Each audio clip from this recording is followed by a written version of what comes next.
Hello, everybody, and welcome back to the Grave Mistakes podcast. Today we have something extraordinary and special for you, something outside of the norm, but I think still counts. Today we're covering Christopher Nolan's The Odyssey. After years of war, no one could stand between my men.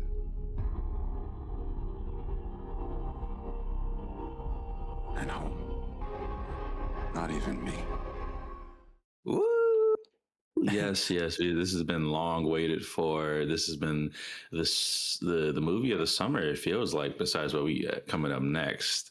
But yeah, how was the excitement? How was the looking forward towards this commonly told tale? Post Barbenheimer experience is obviously like the most anticipated movie of the year outside of potentially Dune 3. I think Avengers Doomsday is going to take 3 on the list, but The Odyssey takes a special place in my heart because Christopher Nolan once again did it in a way that did piss me off, because I am not a super big film bro. Like I've said before, I'm not like I don't glaze like Oppenheimer. I like The Dark Knight. It's pretty great, but it's not my favorite movie of all time. It'll probably crack like the top 5 or top 10, but like I wasn't as excited for this movie as I think the cinema bro archetype was. But then I left the theater once again prepared to ruin the world by explaining this movie to anyone who hasn't seen it. So I am now toxic and exactly what you shouldn't be in a film watcher. I mean, if this movie is what makes you do that, I think it says a lot about the film. You know, even just calling it film just seems pretentious. But Yeah, yes. It was definitely an IMAX experience. camera, 70 millimeter. When I got back from seeing this. I went to my partner and I was like, "Yeah, this is like an epic. This is what a movie that's labeled as an epic feels like. It's exactly what it is. Like I can't describe it more than that." Yeah. Unfortunately, the male experience is thinking that you're Odysseus, like burdened by choice, a genius, regretting his decisions, but also not really taking so responsibility. Yeah.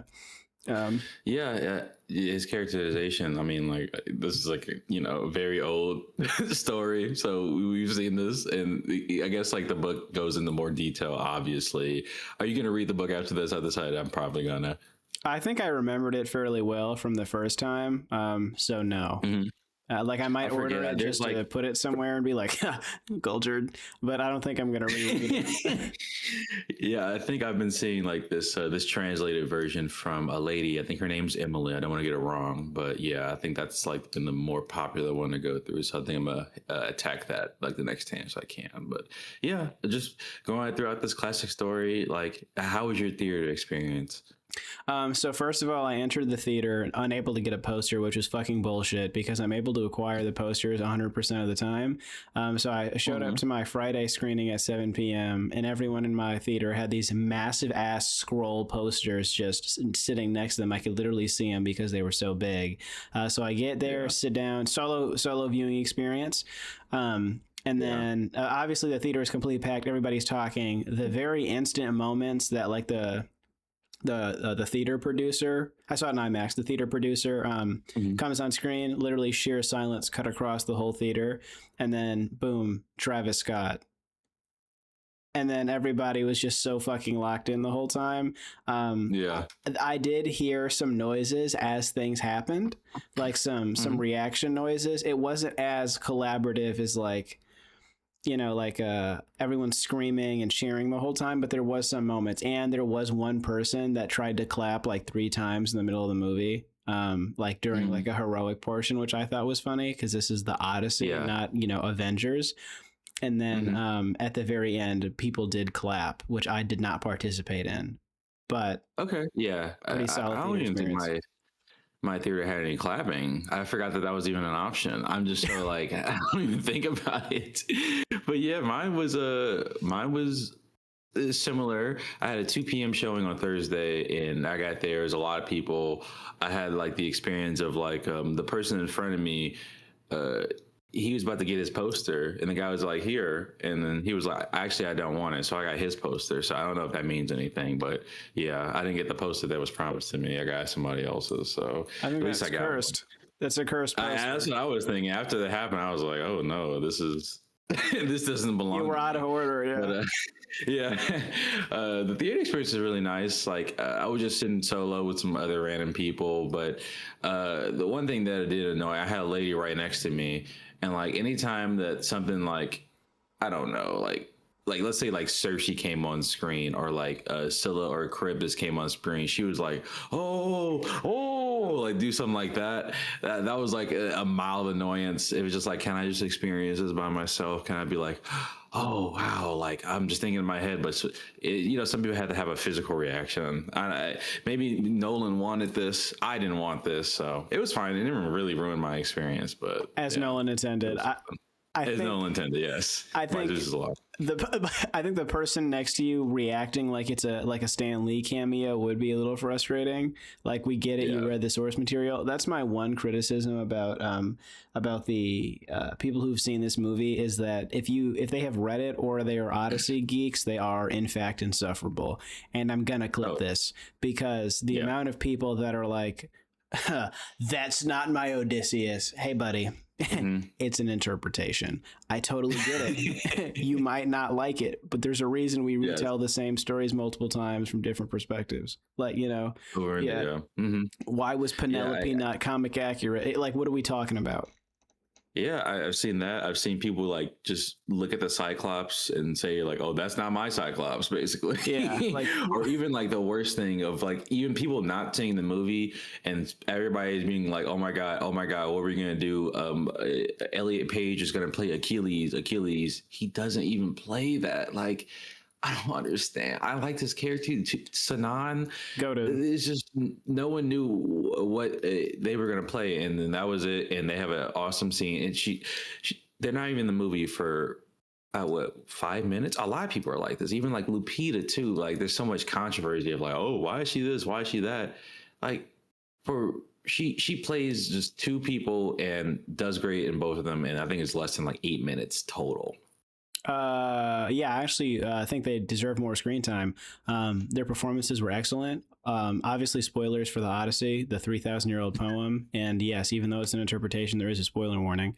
Sinan murdered the game, especially when we're in Hades. When we get there later, just absolutely killed it with their performance, the delivery of the sheer anger and betrayal. Lupita Nyong'o, like, literally jump scared me in the theater. I had like a gasping reaction when no one saw that coming. Helen's sister, when we get like the jump cut to the murder of Agamemnon. I was like, oh, because I didn't expect the screeching, like battle cry that she gave before like stabbing Bro in the neck. But yeah, also that's super awesome. Like, Lupita Nyong'o is beautiful, so of course it makes sense that she's casted as Helen of Troy in this. It's ancient Greece. It's a long time ago. Those continents are connected. Maybe there's going to be people of varying skin tones, which obviously, like, one could argue is not historically accurate, potentially, or maybe they argue. My thing is for some reason it worked for me. I felt like seeing a very diverse cast in this ancient time period of like, connected warriors felt for some reason like it just made more sense than if it was a whole bunch of white people exclusively. I just feel like this one made more sense to me. Especially for like Odysseus's gang. Like, I want to say like his number 2 in command is I forget his name. It's not really said too much, but he is like of just Asian descent. I want to say like India, so it's like Pakistani or something like that. And then there's like another guy, the guy who jumps off to go to like get the sirens, and he looks like he's like more even like Eastern, like Asian. So yeah, just the fact that they mixed up Odysseus' crew, because I guess it would look weirder if everybody was just copy paste. And I'm glad what they did. Yeah, it looked fine, it looked great. Himesh Patel killed it. Eurylakis. Yeah, that was because that was such an endearing performance. It was constantly concerned, but also like, Odysseus, you my homie for real, but like, we really got to get through this, like, we got to survive. So also Zendaya as Athena, that was really cool too. That was very like an emotionally present performance. It was constantly like kind of like looking down as Odysseus. I know Odysseus is like a pitied almost failed war hero. And I think that's how he's supposed to be perceived. I will say that I'm gonna jump on the hater train real quick, even though I love this movie. Okay. Not my favorite portrayal of Odysseus, because I think Odysseus has this innate trickster nature to him that makes him more of an iconic, like obviously regretful character. I like the portrayal where, because that's the idea of like the Trojan horse, is like he comes up with shit like that. And also in Homer's The Odyssey, when he tells the Cyclops his name is no one or nobody, so that way when it cries out and the gods are like, who hurt you, the Cyclops goes, no one hurt me. So it's like that trickster element was kind of removed from the character. And I think that kind of takes away from like the theme of him being at the end being a trickster and being like, a violent war criminal is what's degrading civility in society. So and this portrayal of Odysseus is very like, you want him to win. There obviously up until the flashback sequence where you're like, oh, that was kind of fucked, but like most of the time his like fuck ups or his big ego decisions can kind of be like, he can kind of diffuse responsibility a little bit. I don't think they did an amazing job at being like, no, this guy's actually stupid and overconfident, and that's what fucks everybody over. I guess like we only really see that when it seems like it kind of becomes like the catalyst for everything else. Like he shoots like the extra arrow into like the Cyclops' eye, and that's just like, why you're doing that. It seems kind of like braggadocious, like haha, we beat you, even though the Cyclops killed about like 10 of his men. But yeah, and then that seems like that just sets up like, oh, that's Poseidon's son. Like, why would you do that? We messed up. And then after that, it's just like like the dominoes fall. But yeah, I kind of understand that. I guess every single encounter that Odysseus has, like, let's say just like an Odyssey in the book, he gets out of it in some type of like trickster way. But like in this, it just seems like I was just making the joke. I just every single time they started running from like to the beach after they step onto the island, man. It's like step into the island. It's like, oh, I think we're okay. And something happens, and then they're sprinting to that beach. It was just killing me. But I feel like it wasn't really like too much like problem solving. I guess it was just more of I guess when it comes to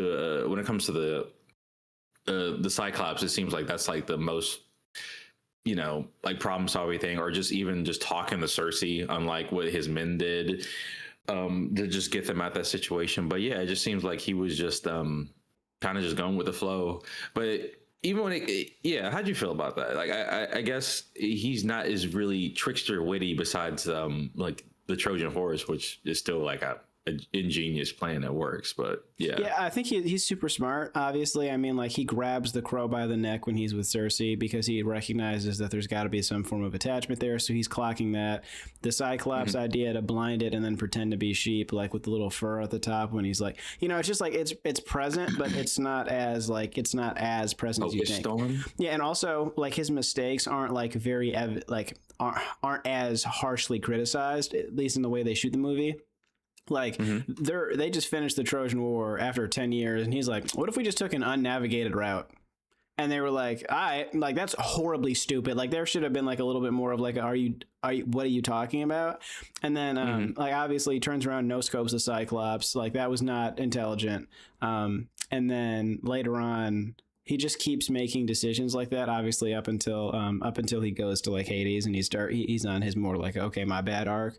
But like he was really fucking up pretty hard, and his men kind of started getting pissed at him as the journey became more weary. But I feel like there should have been a little bit more of early on, like what, yeah. But I think the reason we covered this movie, go ahead. You mean like just coming from his men, just like, why are we doing this? Like, why aren't we doing this? Like you're saying like some more like, not like a mutiny like they claim like later, but yeah, you want them to just speak up and be like, why are we doing this? But it just seemed like it was like, oh, Odysseus says this, we're going to do this. Basically. Yeah, I think some of the people on his ship, even later on, or even when he's talking to his dead guys in hell, there should have been like, yeah, like what were you even thinking, like deciding to take a different route? I get it. Like he had a pretty good quote where he's like, I've been following Auramemnon for too long. It's like super cool line drop, by the way. Horrible, like a reason for, for not, like what? Like, what are you talking about?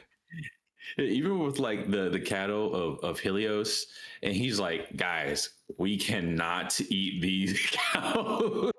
And this is like this is like the last thing after like the can I can't even pronounce the name of the cannibals. It's like that long name, but like the cannibals and the armor, Scylla and Charybdis, all this mythical stuff. Circe, they got turned into pigs, and then Odysseus is like, we can't eat these cattle. And like at this point, do you think they just don't care? Odysseus says that they're going to die no matter what after they eat these cattle. Do you think it's just like something they've just come to terms with, or are they just like I'm non-believers or something like that? Yeah, because his main man afterwards, he says we all voted to rather drown than starve. So they at least recognized that they were gonna die, but it was just like it was like Patrick eating the chocolate bar, where he like walks up and they're in the pit and they're just eating the steak, and he's just like, like he's like, I totally understand. But also, like, they told him there's nothing that they were gonna die anyway, and he's like, the more you try to save them, the more you're definitely gonna die. And he uses that to his advantage, but like that's the curse, bro. They're all supposed to get like they all have to get revenged on. So that's pretty cool. I also love the fact that they didn't include the gods in this as characters, because then it becomes Clash of the Titans. It becomes more comic booky and more of like a direct action movie, like if Poseidon is like, by my will, or like Zeus is like casting lightning bolts and stuff like that, or Athena is like showing up in full armor. I don't think it operates in the same capacity. Like, it becomes Percy Jackson and the Olympians if the gods are characters. I was kind of waiting on that, and then by the time the movie ended, I was like, yeah, it's probably good that they didn't do that, because the same as you, I was thinking like, maybe if we see like Zeus incarnate, it'd be like, oh yeah, this is just Clash of the Titans. This is just like a whole nother action movie. Awesome movie, by the way. I need to rewatch. Yeah, you're just waiting on Liam Neeson to be like, release the Kraken the entire movie, and that's not what's supposed to happen. Yes. Exactly. There's not going to be something as grandiose as that. But anytime that they invoke the name of like a god, it's just like, oh, thunder cracking. Oh, we're under Zeus's sky now. We're in a terrible storm.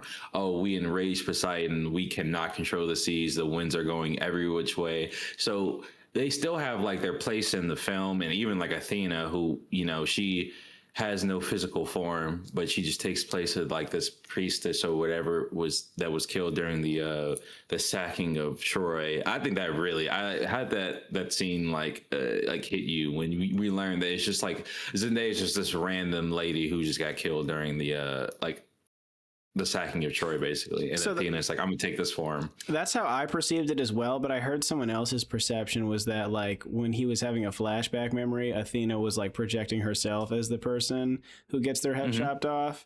But I just assumed that it was like her taking the form of one of the harshest victims, because when they decapitate the statue is when they decapitate that woman. So that's what I assumed. But I think that makes a lot more sense narratively, and I think it like makes the flashback scene have a little bit more of an emotional impact, being like, hey, the person she's coming to him as to guide him is like, his greatest regret, because she's the goddess of wisdom, right? So if he's gonna have to get wise before he gets home and kind of like amend his mistakes, then he's got to kind of constantly face his ghost. So I like that. We love on the nose demon fighting.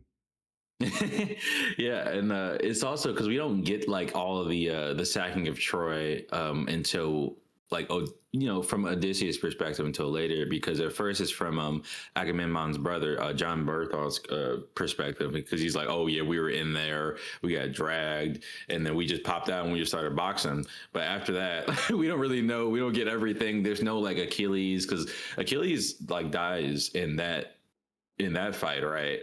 I haven't seen like Troy in a while, but I'm pretty sure like there's like his name is mentioned a couple times, but obviously he's not in the movie, actually, because he's not in the Odyssey. But yeah, we don't really get that later on, and then that's when we learn that from Odysseus' perspective, that it's like, oh, this is what's happened. We broke Zeus's law. This is why everything is happening to us like in this way. And yeah, like, how'd you feel about the storytelling and whatnot? Storytelling, I think, went really well. I think there's a couple of scenes that like I could spend like we're actually going to spend some time going through.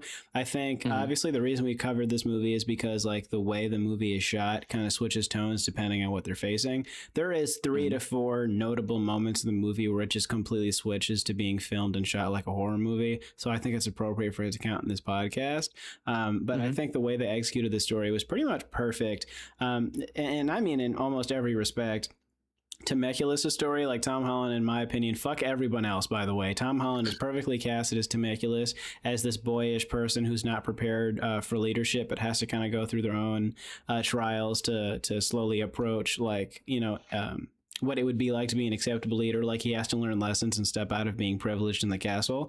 We've already kind of covered some of the side characters. John Bernthal's character is like the king of Sparta. He kind of killed it as this like, that was all bullshit. Like, what was all that even for? Kind of king.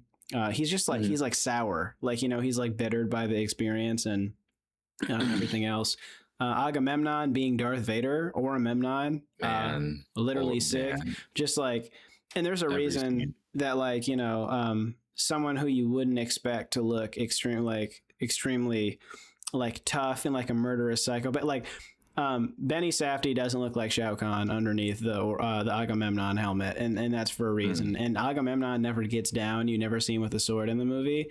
You know, just walks. Yeah, it's just like it's a criticism on a type of leader who makes decisions for a selfish reason, as a conqueror who doesn't get their hands dirty. Or doesn't really get involved, but walks with all this stature and like, in this commanding presence. But they don't do anything. They pretty much only make bad decisions, don't even get involved in the fighting, and then sacrifice their daughter and die.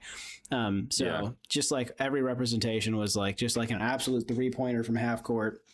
You think about it, like they're on this beach for 10 years, which is insane to even think about. And Agamemnon, he's not doing anything. Like he doesn't come up with this plan. Obviously, it's Odysseus that does it. And then once it's happened, they get to go, and he just, all right, we're gonna leave, and then that's it. Like 10-year war. I can't even imagine. And the other thing too is there's so much to like. Robert Pattinson, we haven't even brought up yet, did like the greatest performance. Yes, at being this like super snaky piece of shit suitor who's just taking everything. I mean, like the first thing we see him do is just basically swap his position in the draft for Sinan, who is significantly younger than he is, and then Sinan eventually dies. And so it's just like basically he was born a weasel, like this snotty-nosed loser. And then later in the movie, when we get him screaming, like, get the shields, get the spears, like he can't even get spears. Bro, just like when it comes, take action, bro. It's so funny, bro. And I guess the only time we were going to see him take action is when like Temecula is back. And I think something's happened. I want to say this is during the time where Odysseus is like still hiding his persona. He's Sinan. He's talking to his wife, and she doesn't know. And he's like coming around the corner. He's bringing out his dagger, and then something happens. He's like, "Oh, okay." She's like, "Oh, call all the suitors. Come tomorrow." And he's like, "Oh, I'll do it then." And then put it back. Like, oh god, he's so snot nosed, just conniving, just snake character. Robin Pattinson, man, he just plays it out because he plays it so well. It just makes me hate him. It just makes me hate Robin Pattinson, but I don't. He's not subtle. There's not a subtlety. He's not subtle at all. He's picking. It's just like I'm pretty fucking hateable, and there's no redeeming qualities about me. Yeah, I want your mom Temecula, and then that's it. I want Penelope. Where's Penelope? Where's Penelope? Yeah, please. I think the only person, in my opinion, that was miscast is Charlize Theron as Calypso. That just didn't work for me at all. I don't really feel like Calypso.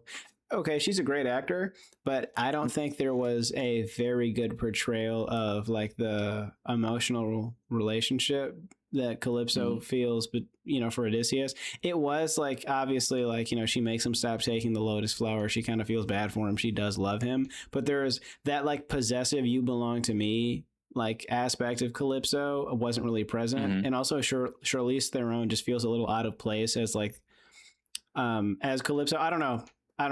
I also think I'm used to like the Calypso portrayal from Pirates of the Caribbean, The Curse of the Black Pearl, Dead Man's Chest, and so on and so forth. And I think that was just a really good portrayal of Calypso. Completely different character, completely different universe, of course, but Yeah.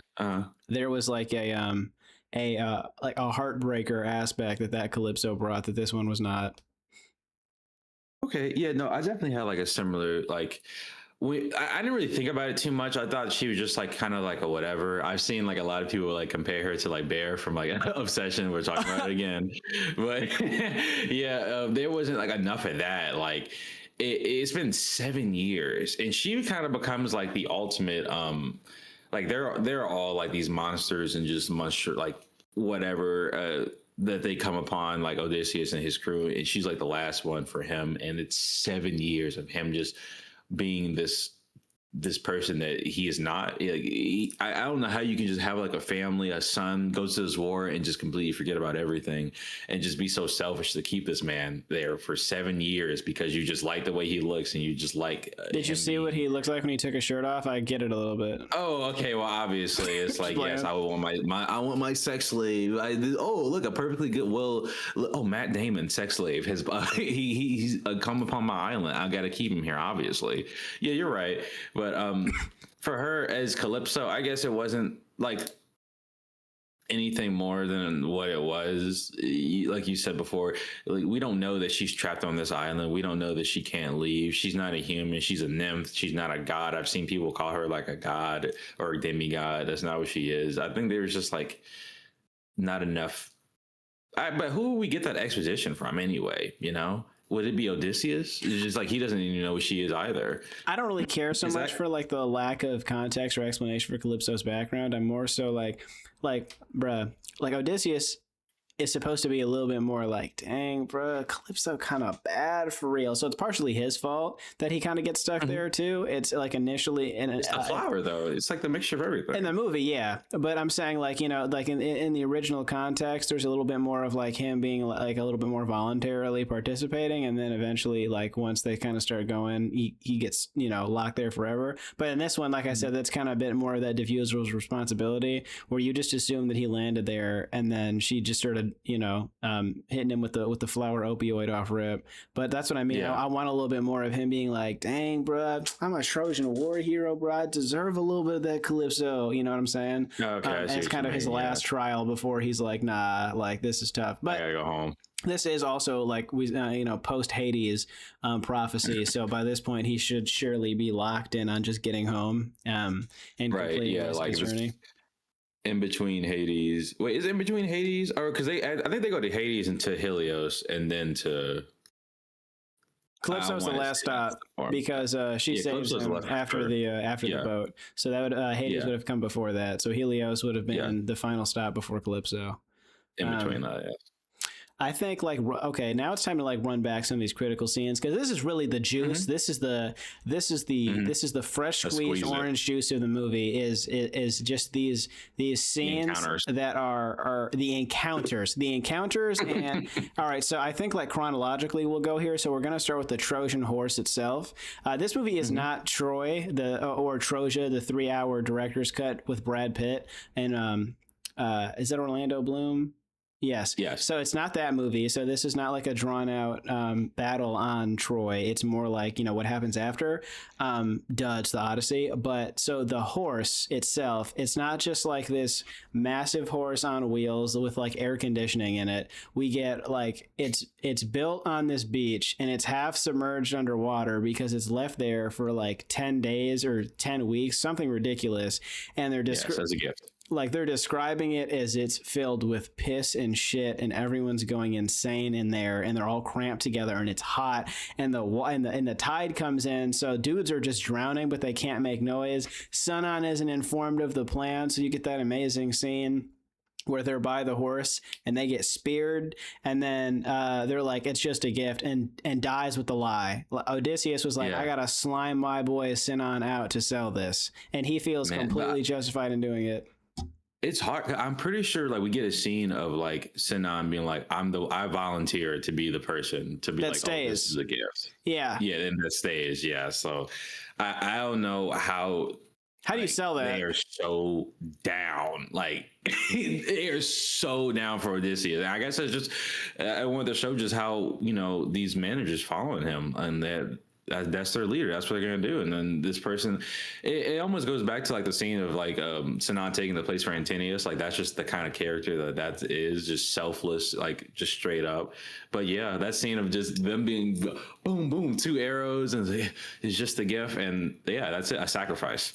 The other thing is I'll be honest, if I'm Sinan, I'm delusionally thinking that I'm going to be taken prisoner. I don't think I would have expected the straight spear off rip. That would have been like, oh, okay, that was miscalculated. Didn't see that one coming. No. I love that the Trojans are like lore accurate, like reluctant to leave the impenetrable city because it takes them forever to go check out the beach. And they are very skeptical. Now, they're a little dense for bringing the horse in, but they do a couple of tests because the spear comes in through Sinan, almost takes out a guy. And then later, when you see like the back-breaking agony of like the slaves carrying the horse, that's the other thing is that like all the action moments feel earned. When they're sailing, you see guys yanking on like rope to deploy a sail, and you see them like putting in 1,000,000% of their sciatic nerve to row the boat. Same thing with like waves crashing. And then the dudes suffering. Like they got to kill some of their own guys in the horse so they don't make noise. And so when you get there and they start stabbing into the horse just in case, and guys are just getting cut and stabbed, and then you gotta put your hand over your homie's mouth next to the piss. Yeah. Yep. Man, that was cinema. And it just makes like it builds such anticipation for when they jump out of the horse. It was great. Yeah. Like, have we ever seen it like that? Because I felt like the most like if this was actually a real thing, it would be this. Yeah, that was the most realistic portrayal, I think. Yeah, that was like the most like, oh, actually, it would not be cool to be in the Trojan. I would much rather be one of the 600 dudes standing outside the gate. Like when they're like, who wants to get in the horse? I'm actually going to or farm. Yeah, I'm just going to turn around. Like when they're doing like, hey guys, we're getting in the horse. Like oh shit, I left my shield in my tent. I'll be right back. Like I'm not right. But another thing for like Odysseus, like a leader, or like Agamemnon, who is like the actual leader, he's not staying in that horse. But the leader of like a general that is Odysseus, he is like, oh, I'm in there with my men, and we are going to do this. Yeah, I can't do that. See, that's a leader. And like even like when they're like rowing and something happens to one of the rowers, Odysseus is like, oh, I'm gonna get down there with y'all, and we're gonna do this together. That's the parts of him that I like. But it's just like along with the decision making. But yeah, the Trojan horse scene, man, it was just so cool. And then like it was like Assassin's Creed almost. They start popping out. It's like, all right, 1, 2, 3, zoom, zoom, zoom at the same time. Yeah, that was just great. And then man, you can talk about your scene, man. This is the best scene in the fucking movie. Like, maybe it's not. I don't give a fuck off. This is my shit right here. When they start climbing the damn steps, and the other guards are alerted, and that motherfucker knocks that goddamn lantern off, and in Christopher Nolan, the goat himself, as Nolan intended, the fucking lantern crashes on the ground and briefly illuminates the entire Trojan army waiting outside the gate. All the boys. And then, to our amazement, to our absolute glee, like this is just candy to the eyes. They're struggling to get the gates open. They're having an arrow fight. They're freaking out. Tensions are high. You're like, bro, open the fucking door. I'm like, like oil the wood up, bro. Let's get going. Boom. Gate opens. Agamemnon. I'm like, oh, whoa, bro. The way he's not even saying a word, like. It's like a wide shot, camera's really far away, just sitting there. You just get the shadow of the armor. If you're a Trojan, you're absolutely fucking cooked. Just cooked. Bro, Auramemnon stays there, bro. Like, back of the shield is a spine, just dark blue eye. This is literally the equivalent. This is the Darth Vader hallway scene from Rogue One when he's just standing there. Yeah. Him just, I mean, he's not like... He's not doing anything, but like he doesn't have to do anything. Bro, everything's happening around him. Whole army just rushes in, and he just walking, not even bothered, not worried about nobody. And then the army takes the city. Yeah, at that point, bro, you rooting for the wrong team. You like so happy. You're like, oh, let's fucking go. It just makes you forget about like let's sack the city for no reason. Yeah. Yeah, it's like, oh wait, we have to sack the city. Oh wait, like people are gonna die tonight because of this. Yeah, and then by this point, we've already had the Telemachus Punisher scene where he's like, where he's just like, and then we've already gotten Helen's perspective too, where we know that the war was not orchestrated for like truly to get Helen back for like noble purposes, because Troy did something disrespectful. It's actually because for trade routes and ego and conquering political stuff. Yeah, money. and then also like Helen being super fucked up and scarred was actually pretty cool. It's like you can tell that there was negative repercussions from this. It's just like there was no love involved. Like Helen and Menelaus are not in love. Like it's just like it's straight politics through and through. But yeah, that's my scene, bro. That's my stuff right there, man. They did that. That was like classic like action movie stuff. Like that's I guess like some side lore. Christopher Nolan was actually originally supposed to direct Troy. So if we get Christopher Nolan's version of the movie where it's just shit like that for 2 hours, I'm definitely gonna be there front row. Oh yeah, I'm sure people are like, "Oh, let him do Troy too. Let him do Troy too." I guess we're going to talk this later when we talk about like Nolan's like filmography and his next stake and wherever he does next. But yeah, go ahead. I think obviously like next has got to be the Cyclops scene. Now this is when the movie transforms into something that we would typically review on the podcast upon their arrival. I also love how they do it too, because they create like a pretty good reason for them to go into the cave, and then like I knew it was about to happen, but like the movie tricked me into thinking it would happen later. So they like arrive on the very first island, and they're like, "Oh, we obviously need to like replenish our rations." So they track a singular sheep up to ideally the herd, and once they enter the cave, they're like, "Somebody started a fire." Oh, and they made cheese. I was like, "Oh fuck." Yeah. Yeah, no, it's just, and you see like the bags of cheese that are like so high that no human could like, why would they ever just climb up there and put that there, And then they don't even think about it. It's just like they're in this mysterious like setting. I'm getting chills thinking about it too. And then obviously they look up, and this fucking abomination turns through the cave opening, and the size of the door to the cave, when it gets picked up and put back and it's just pitch black, the only thing you're thinking is there's absolutely no way that they could move that. So it's just and then it just silently starts eating people, and it's so gruesome. Like the flesh spilling everywhere, the people just getting picked up like rag dolls, the way it's like just chomping, and it can see them because it's not blinded yet. So the way it ignores them as people is the scariest part about it. It's just like, I don't understand, like, because it makes you wonder, because like they have the fire going, so it can see, but it's just like, I don't. It's just, if it touches you, like, is it gonna just start like chomping at you? It makes you wonder, like, why is it picking up certain people and why is it not picking up? It's like it's basically like how you interact with a bag of chips. It's just like you're just picking up random ones and eating them, and then you're like, okay, like then you're gonna sit there and fall asleep on the couch, and then wake up and eat some more chips, and then that was fucking terrifying. Like it was literally terrifying because there's no room in the cave for movement, and the when Odysseus says like scatter to like the walls, like get away from the fire, at first I was like, is this a T-Rex? But I'm like, no, it knows, it can see all of them. It's just completely unbothered. And I was like, holy shit. And then Odysseus does his thing, bro, when they like, the fiery stake to the eye and all that stuff. Oh yeah. Just man, like, did you see the puppet? Like, do you know that was a full puppet that they used in that? Did, because the way it was moving, I was like, this is not completely computer generated. There's something very physical about this, so there has to be an actual person moving.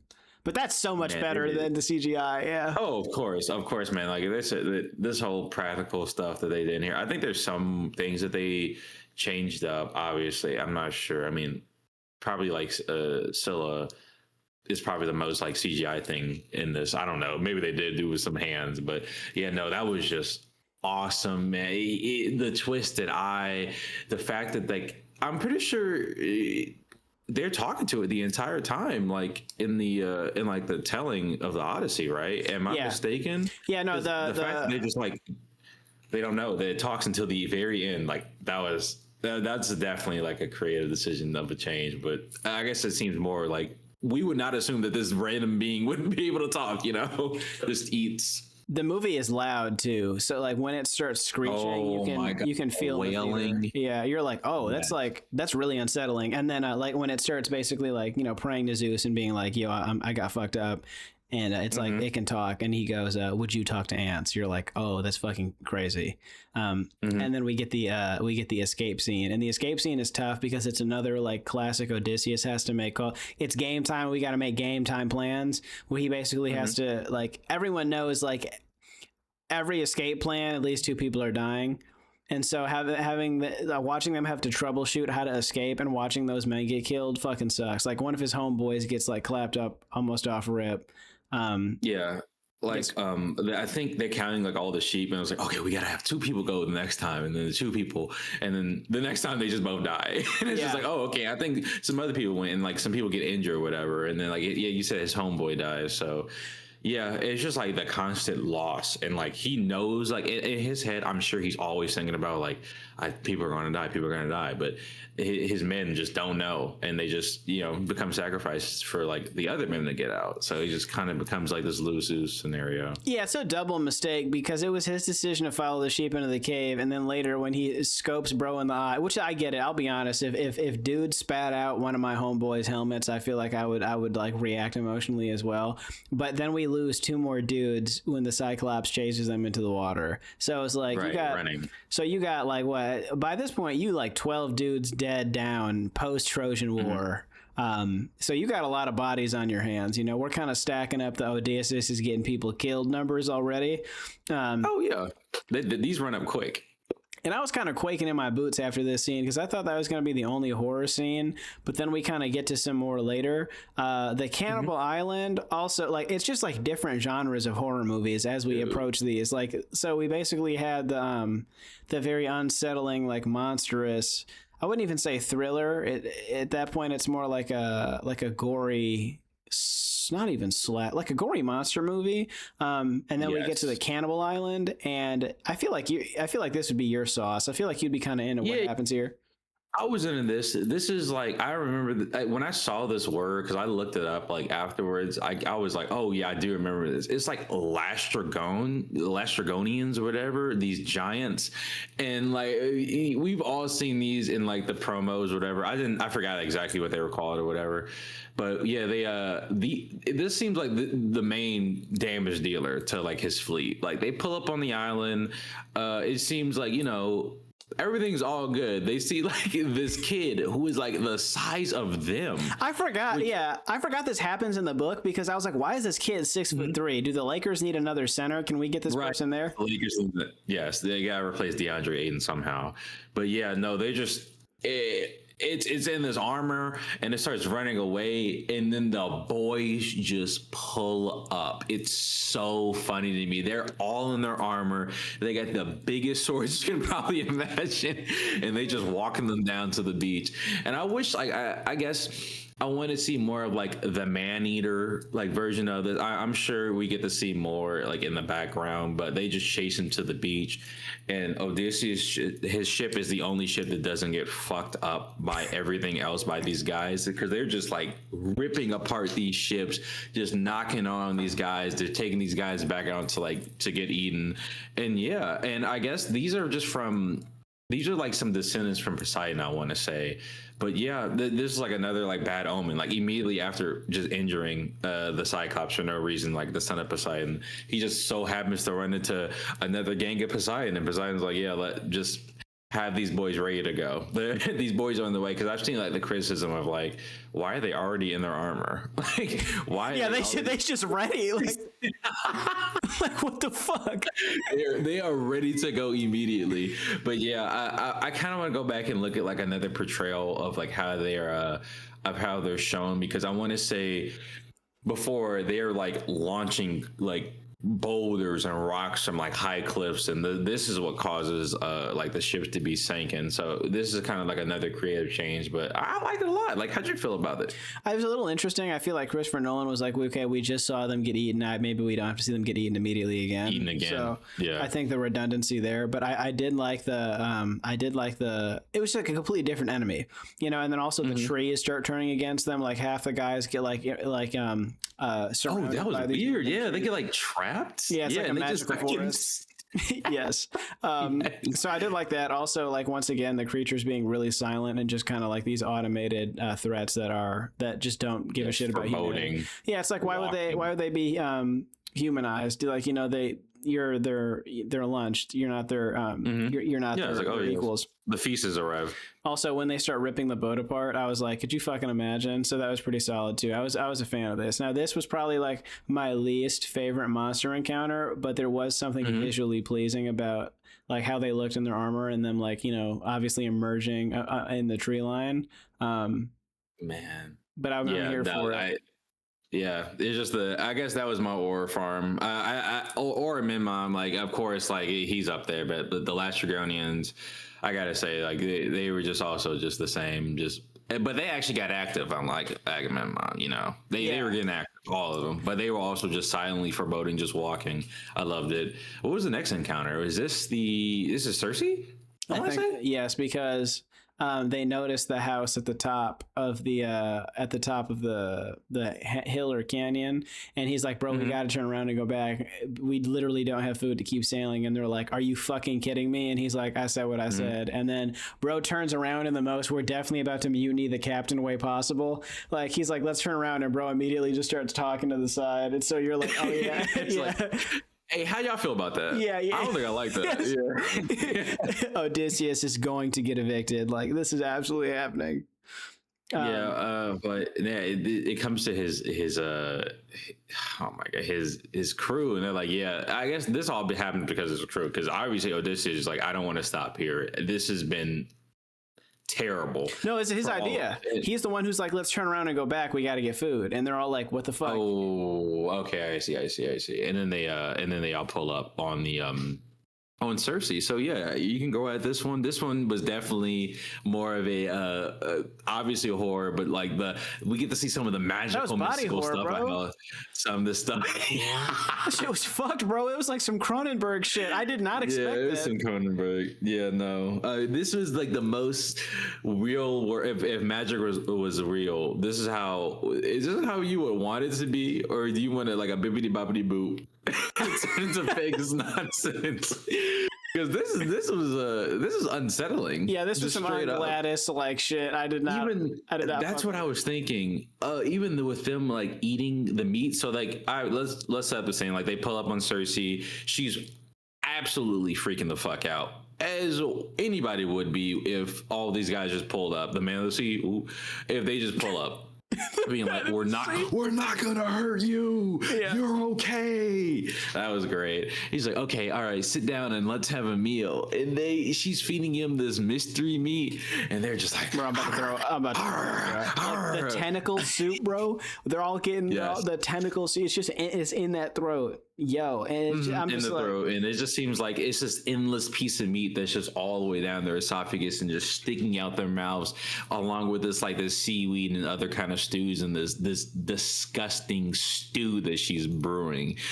And then they just start getting just not automatically changed into these pigs, but just manually with her hand, she's molding them like they're clay. It was such a great bro. When she starts shoving whole arms and mouths, I was like, get me the fuck out of this hut right now. This shit is bothering me. I need this scene to end. And meanwhile, Odysseus is just being a fucking dumbass on the shoreline, and he's like, my men are starving, but I still gotta do this bow shit where I give the animal hunting. Yeah, I have to. Yeah, it's like I have to harp my bow real quick to give the animal a chance because it's not fair. You're the guy who just put 12 dudes in a fake horse based on religion so you could go kill like an entire city worth of people. We're really gonna give the deer a chance here? That one kind of pissed me off. I get it, like that's a cool personality trait that gives like a very awesome moment later. But in this moment, I was like, we don't have time for games. Like, could you imagine if you were sitting on the beach there with Odysseus? So let's say they mutiny Odysseus and they leave you there with him too to watch him, and you're like, oh my god, we're starving to death, and he does some dumb shit like this. It's you and me. I don't care that you're the war hero of the century. We're about to fight right now. Like, this is insane. You and I have some beef. That's fucking ridiculous. And that's when he's like, you know what? Like, you know, he kills the deer, and then there's just a dude face down, ass cheeks up. Ass up, yes. And he's like, that doesn't seem right. I should go check on my guys. Because like it's also, I guess he doesn't see the like the tigers and the panthers that are all like the lions that are all lined up to Cersei's cabin. I thought that was really cool, and the fact that the guys are just like, all right, let's keep going. Yeah, like, okay, it's just like, that doesn't belong in this biome. Like, okay, that's fine. It's like, oh, this island that looks like a face of Ireland with just rocky cliffs. Like, oh yes, a panther. Yes, that should be. Yeah, hope it's doing okay environmentally. You know. Like, but he quickly, you know, it comes across like the plan and be like, oh yeah, like my men are obviously in danger. Well, because I must go to the hut and see what's going on. Unlike his dumbass men, Odysseus uses his observations to his advantage, because his dude walks outside and sees when she goes, hey guys, take off your armor and weapons. There's like 900 shields, swords, and chest plates out there, and he was just like, fuck it, that still sounds fine. I'm like, I guess they just left it. Yeah, Odysseus walks up, he's like, okay, I killed that animal, it turned back into a human. These animals are here. There's a bunch of armor on the ground. Okay, I have a knife boot. And then, so now it's like, I like the battle of wits that's taking place in the house, because both of them don't want to violate Zeus's law. There's like this hospitality rule that's like present in the entire movie, that people just like, in spite of their own personal aspirations, they will try their best not to break this hospitality rule. So, so he has to oblige her, but then she notices the knife. So he has to be like, okay, she peeps the knife. Now what do I do? And then he has to observe like the relationship between her and the crow. So there's this like really cool, like mental chess match going on. And he refuses to eat the food. And she's like, so you deny my hospitality? And then, obviously she goes in for the kill almost, and he grips the raven. He grabs it. Yeah. I will say, like, I don't think Cersei was really giving her 2 cents. Like she just pretty much implied that she was wronged by men at some point in her past. But there's no like year and a half long love affair between her and Odysseus.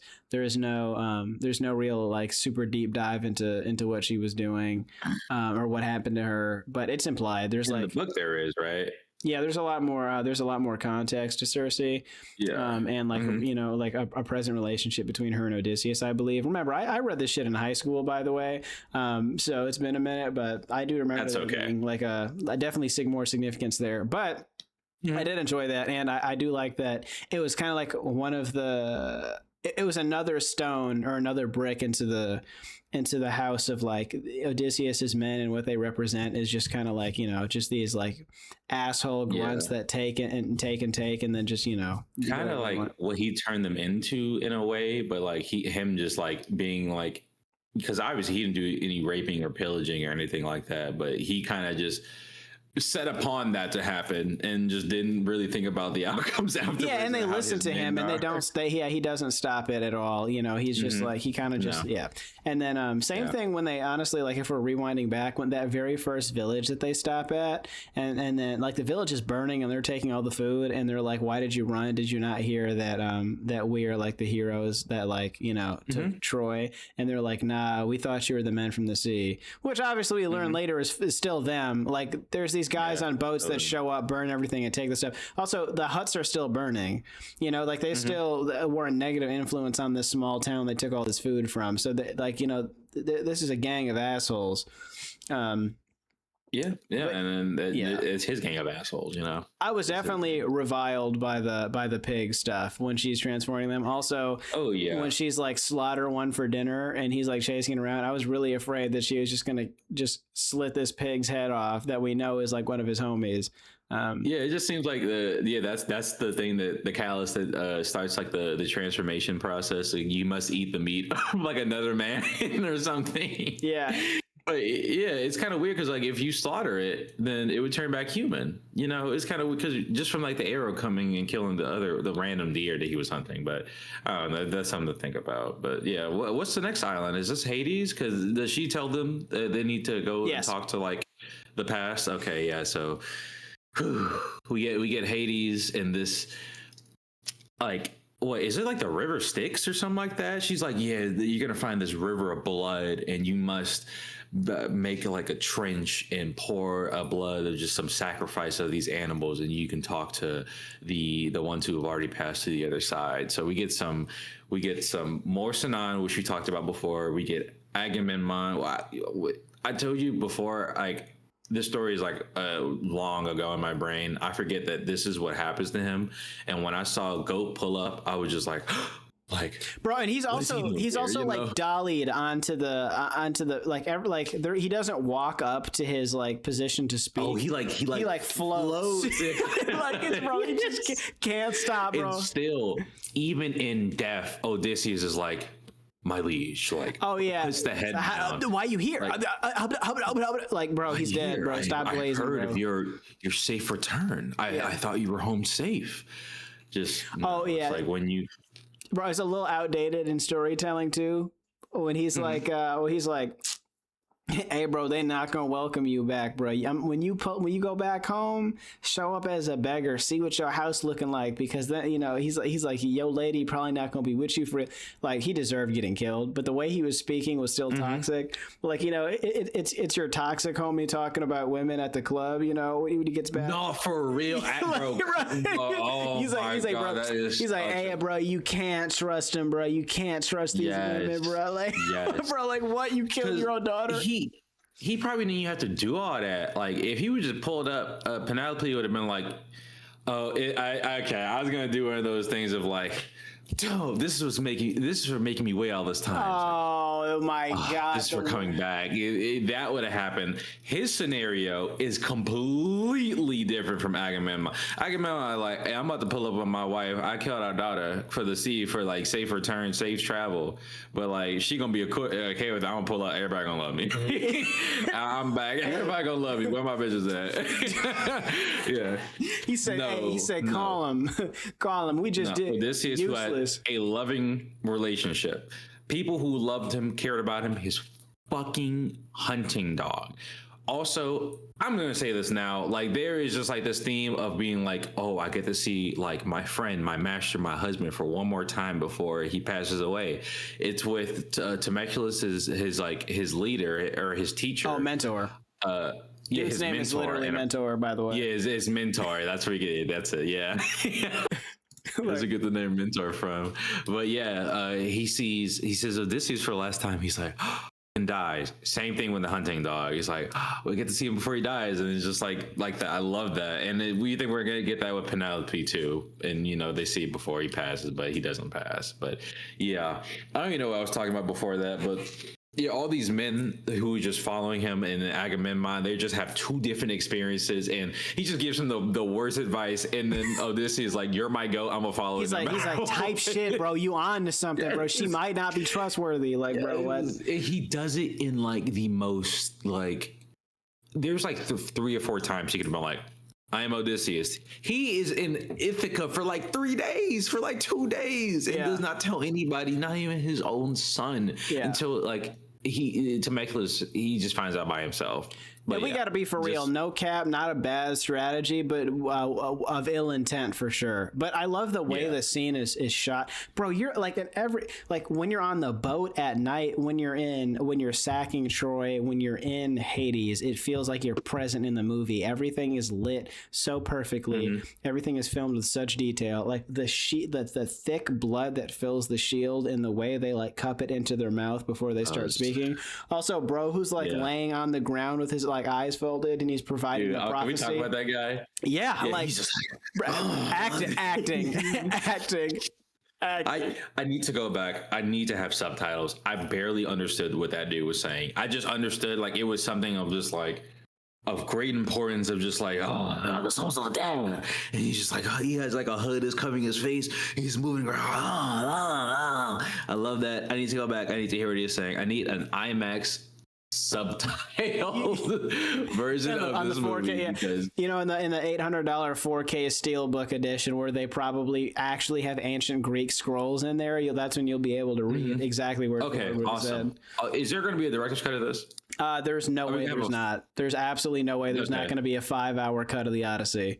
Yeah, and it's just gonna be just him on Cersei's Island for like 5 years, just having a family. In real time, though, it's actually 369 days of Matt Damon straight IMAX filming. Yeah. Okay. Yeah, I love it. But yeah, when he's on the ground and he's providing the prophecy, but also like Sinan's performance, like once again, like that was extraordinary because Elliot Page didn't really have so much screen time before, but just like the utter, like the guttural rage of, are you fucking kidding me? Like I've literally given everything for you and you couldn't even tell me the truth. I still would have died right then and there on the beach, but you could have said something. And I'm not gonna lie, bro, it's just like, but you know, it made sense. But you know, that made sense. Like he's not really getting it. But once he gets the prophecy, it's hard. And bro, the dude's like, I'm gonna give you your prophecy, but just for your years only. Also toxic. What are you talking about? He's like, all right, man, step outside real quick. And he's like, all of them are dying. he's like, this is what's gonna happen next. It's gonna be the whirlpool or the dragon creature, and then there's gonna be an island. Yo, men are gonna eat the meat, and everyone's gonna fucking die. And he's like, I'm gonna change that. And that's the other thing is Odysseus isn't religious. He lives in spite of the gods. He's not faithful. It's hard, yeah. Because at times I wonder. I was going to ask you, like, is he faithful to this kind of stuff, or is he just like Agamemnon? He's into this kind of stuff, so I guess I will be kind of into this stuff as a king of Ithaca. Yes, okay. That's exactly what it is. As you're seeing this mystical shit happen, I would think that your faith and your belief in it would like grow further. Oh, and okay. I would think for him it does, but like as the stuff's going on, it definitely starts like from a little, and then it kind of goes into like to him like kind of fulfilling that prophecy of that he needs to go west to like more like memorialize all the people who died in the war, basically. Right? Yeah, I don't think it's like horror movie atheism where like the dad is just like, I'm ignoring the ghost in front of me. I wouldn't say it's that. I think he knows the gods exist. He's just like, they're really not that important to our lives, and it's us that are making decisions and actions, not them. And also I don't really I think he finds them to be frustrating, and he doesn't really respect their authority. I think he knows they're real. Okay, but that's a certain place to be. Yeah, like, they're real, and you're just like, yeah, we do this shit. I run this shit. This is my no, but that's what I'm saying. That's what the character's kind of supposed to represent. But like Matt Damon is such like a likable dude that you're like, nah, but like it kind of makes sense. But he cool though. Yeah. Yeah. So once he's like, nah, I'll stop that from happening. And he's like, look. He's like, your first test of exactly what I'm talking about is there going to be a left choice and there's going to be a right choice. And if you don't make the decision for them, everyone's going to die. And so right off rip, he got to lie to everybody. And he's like, oh, we going to go to the whirlpool. And they're like, and by this point, they're just so averted to all of his advice that they obviously picked the other reverse option. Psychology. He reverse psychologies them. And then once again, this is the third horror movie moment because I did not recall this. And also I didn't expect it to be so, I guess accurate to the source material when the fucking tentacle heads just come out and start eating guys. I kind of jumped out of my seat because a main character is like the first dude to get eaten. And I was like, oh shit. Yeah. This is like one of my favorite stories, like Scylla and Charybdis, like the giant whirlpool. You have to make a decision, and like he kind of hits him with like the first thought of reverse psychology. He's like, hey, let's go to the whirlpool. It's like, man, fuck that. We go towards the narrow passage, and they make it through. And like whole time I'm like, all right, man, when is it gonna happen? When is it gonna happen? When is it gonna happen? Boom. Completely forgot. I love that. And like it was just this weird like creature who's like all the way on top of the cliff tops and these long legs, and we don't even see it for that long, and it just kind of has like this elephant skin. That's like the best way I could describe it, and it's just all the way up there. There's like no head, there's no body, only tentacles, and once it's done, and it's like almost like a sacrifice. So like, to pass this narrow passage, you must do this, or you must die and kill everybody in Charybdis, basically. The other thing that's unsettling is the way that Odysseus goes straight silent after they turn the ship towards the canyon, because he knows what's happening, and they're like, "What the fuck did you know?" And he's like, "Okay, chill, bro, chill." He's like, think about it. Like, I'm cool. He has to do the Sinon thing again, basically, of lying to his men, but this time it's from a different perspective. It's not worth it. This time he feels gross for it.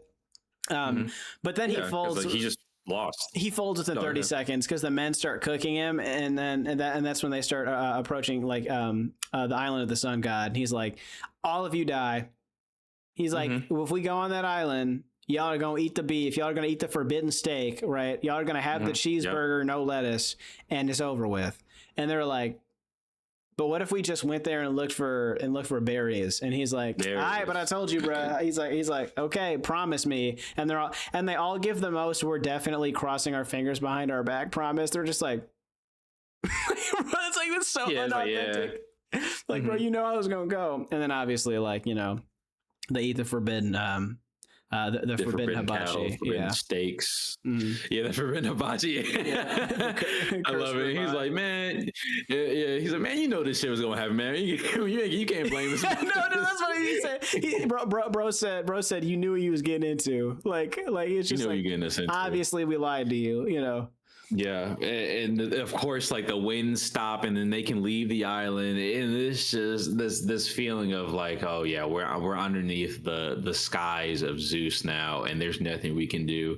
We can't stay on there. We need to leave. And yeah, we get one of the loudest, scary. Just, I can't imagine being in this scenario, because every time I saw a scenario of them just on the ship rowing, especially at night, and these storms are raging, it's like, we are underneath the sky. We are in the elements. There's nothing we can do. We are at the whims of the gods, basically. And the gods have decided, since you guys have eaten this cattle, this forbidden fruit, that you must die for it. And then there's just this piece of the ship that Odysseus is on, and it just splits apart. And like, that's it of his crew. And he's just alone, floating until he makes it to Calypso's island. And yeah, he's just by himself now. We forgot to talk about the peak siren scene too. I thought that was pretty funny. Oh, he's like, stuff your ears with wax, and he's like, actually tie me to the mast so I can hear it. And he's kind of getting excited, and then 5 seconds later he's like, why did I do that? I mean, like, it's sure an instantaneous regret. And then one dude is just like, fuck it, I'll give it a listen. Like, yeah, he's like, yeah, and he just goes out and starts swimming, and that's all we really see. You know, like, apparently that is like practical. Those are real rocks. He had to put like stunt women who knew how to like position on the rocks to be okay on the rocks. But yeah, another practical shot. It was great. If this movie came out in like 2007, all of them would have been completely naked on the rocks. And the other thing I thought was pretty funny about that, about the scene with the sirens, is I did like all of the edits that are going to come out. Like, imagine like they're like, it's like me getting really excited for Iceman, and then it just starts playing Iceman, Drake's horrible album, and then it's Odysseus fucking tweaking out on the mast because it's so terrible. Like, yeah, I've already been seeing edits of like, yeah, no, that's what you put it, man. Oh man, yeah. I've been seeing the Auramemnon edits where it's just LeBron James on the Cavs. You know, it's just like that's the equivalent. Yeah. But yeah, and then pretty much like we can kind of skip all the rah-rah with Calypso, because like I said, that's just pretty much an excuse for him to provide context and then to have an additional 7 years. Well, let's check in on Temecula real quick. So far, so he's like, you know, he's learned from the king of Sparta what actually transpired in Troy, and like what it kind of means to be a good leader, like someone who understands that there's politics involved. Everything is not just at face value. He knows he gets the most goated piece of advice, which is, you ran away from the problem. You left your mom alone with all the suitors. Also, forgot to mention, Anne Hathaway has been slaughtering the performance. Like, we've been giving Matt Damon a lot of credit here, but Anne Hathaway has been carrying it. We've got like 5 moments of her arguing back and forth with Temecula about like what what it means to be like a woman in this kind of position, where even though she's like experienced, wise, and has all this power, no one listens to her. She's like, go fuck yourself. Like, I know you're my son and you really think you're big and bad, but they will fucking kill you. And I miss my man. So like, honestly, W Penelope for holding it down and staying locked in. She's like, apparently, I don't know if this is like the tradition of like, if you're trying to like court an available queen, that she has to just knit this quilt, I guess, for the suitor, I want to say. I think that's her excuse. I think that's just her excuse to be like, when I finish my artwork, then I'll pick somebody. And then obviously it's revealed later by the most obvious spy of all time that it's like Mia Goth's character. I'm pretty sure. And then after she discovers the betrayal, she's just like, I'll just keep her around. Like, that should be, we got to kill her after that one, guys. But yeah, Anne Hathaway is just murdering it. Also, like, in my opinion, actually, we'll get to that in Representation Station. But anyway, so yeah, Anne Hathaway has been killing it. Tom Holland as Temecula has just been like, has been performing pretty well. Also, the whole time it's very clear that he's not ready to rule just yet. So I also like that they did that. And then I will say Matt Damon's slave, I forgot his name in the book or the epic, but the actor did such a phenomenal job. The blind guy. You know what I'm talking about? Oh, yes. I'm forgetting his name. John Leguizamo. He plays Eumenius. Anyway, that dude also, like, super cool day one. He's kind of dropping dad lore, because Temecula hasn't met his dad. That's the other thing, is bro kind of he grew up in a single parent household and is just like grew up with the idea of his father, and so you kind of get to learn his greatness from everyone, except when he finally steps off and ventures on himself, he kind of gets to learn like more of like the harsher side, the harsher reality of the circumstance.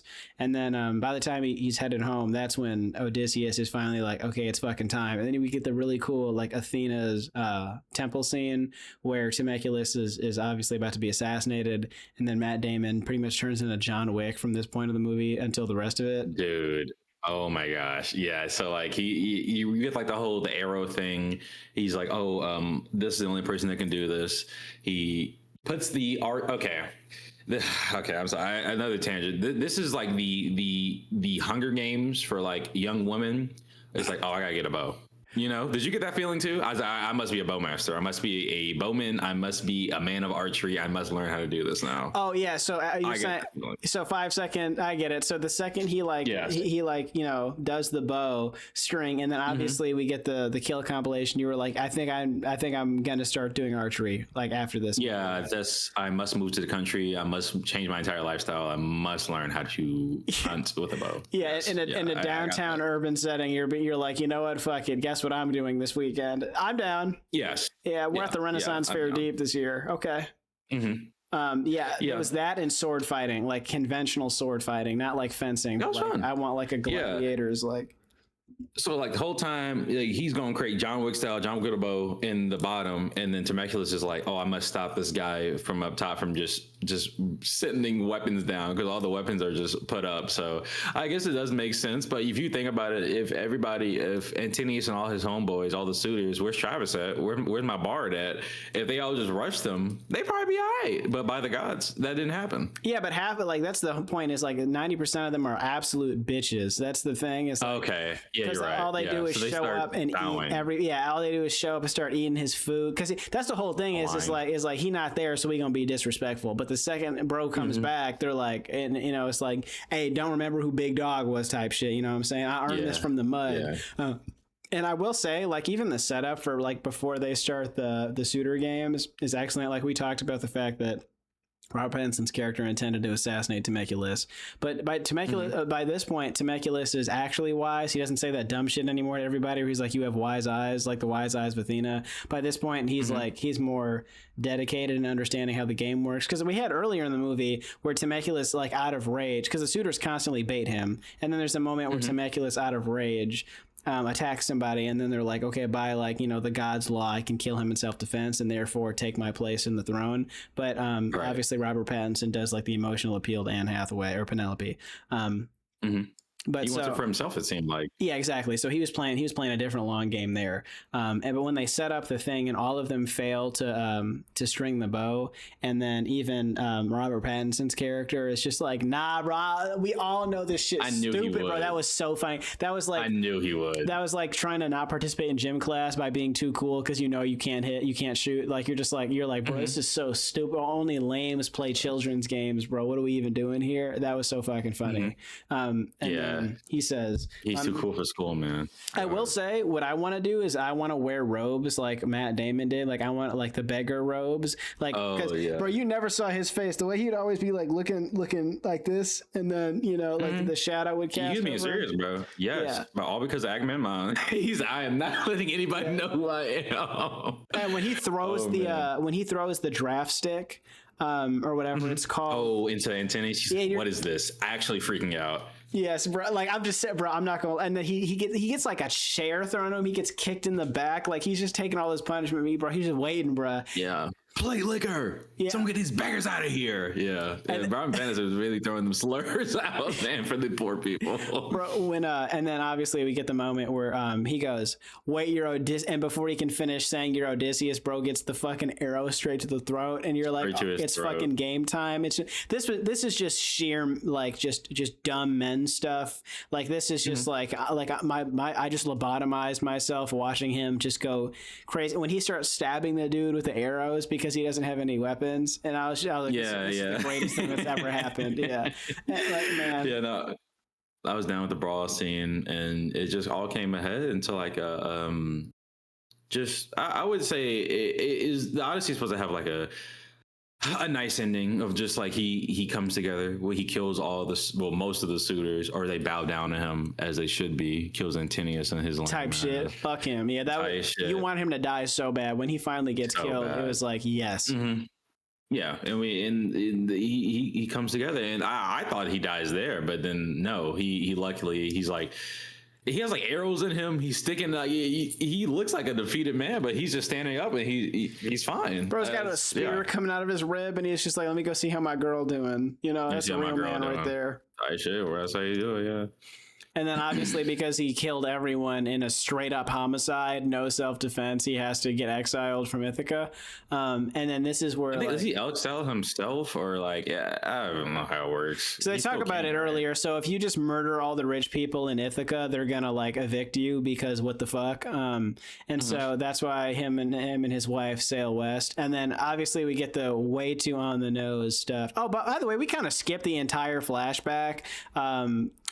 When he's talking to Penelope and he basically confesses and he's like, would you still love Odysseus even if he traveled to Troy and bore witness to like essentially like, like horrendous war crimes and did nothing about it? And she's just like, and she obviously is like, yeah, that was low key fucked, but like, and he also left me, which is bogus as fuck. But, I guess we can move past that together.